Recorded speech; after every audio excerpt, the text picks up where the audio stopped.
নবীজি ইতিমধ্যে আবার ডাক দিয়ে বলে উসমানকে, উসমান যাও যাও মক্কার মানুষকে গিয়ে বলো আমরা যুদ্ধ করতে আসি নাই, আমরা হজ করার জন্য আসি, হজ করে আমরা আবার চলে যাব মদিনার মধ্যে। হযরতে উসমান যখন এসে বলল সমস্ত বেঈমান করে আমরা যুদ্ধ করতে আসি নাই, হজ করতে আসি, উসমানের কথা বুঝক বা না বুঝক রে, উসমানেরকে সঙ্গে সঙ্গে ধরে তার জেলের ভিতরে বইরে দিয়েছে। ওদিকে নবীর কাছে খবর গেল, মুহাম্মদ তোমার উসমানকে বেঈমান বলে হত্যা করে ফেলছে।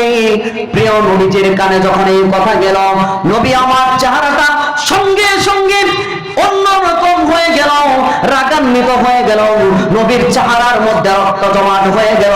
নবী আবার ডাক দিয়া বলেন, সাহাবীরা হজ করব না, আসছিলাম হজ করার জন্য, উমরা করার জন্য, মাথা থেকে ইহরামের কাপড় সমস্ত কাপড় খুলে ফেল, মাথার কাপড় মাজার মধ্যে ইহরামের কাপড় পরো, কে কে রাজি আছো আমার সঙ্গে যুদ্ধ করবা?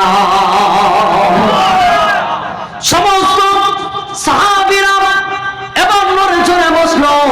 এইখানের মধ্যে একদল মুনাফিক বাইরে হইছে। নবী আবার ডাক দেয়া বলে, চাই আসছিলাম হজ করার জন্য, কিন্তু উমরা করার জন্য আসছিলাম, কিন্তু উসমানকে তারা নাকি হত্যা করে ফেলছে। কারা কারা সরি? এবার নবী আমার হাতটা দিল, কারা কারা সব উসমানের বদলা নেওয়ার জন্য, কারা কারা যুদ্ধ করার জন্য আমার সঙ্গে হাত মিলাও।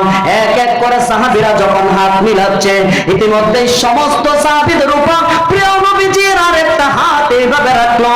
একজন সাহাবী ডাক দেয়া বলেন, ইয়া রাসূলুল্লাহ, ইয়া হাবিবাল্লাহ, আপনি আবার আরেকটা হাত কেন এইভাবে রাখছেন?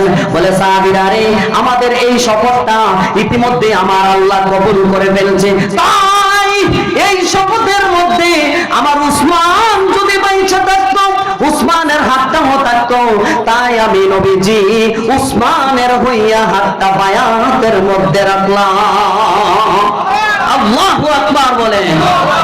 আমার বন্ধুরা, আমার বয়ান লম্বা করার সময় নাই। আল্লাহ যদি কোনোদিন বাঁচায় এই গাজীপুরের মধ্যে যদি আসি, তাহলে বয়ান করার আরো সময় থাকবে। এই জন্য প্রিয় নবীজিকে মহব্বত করতে হবে, দিল থেকে মহব্বত করতে হবে।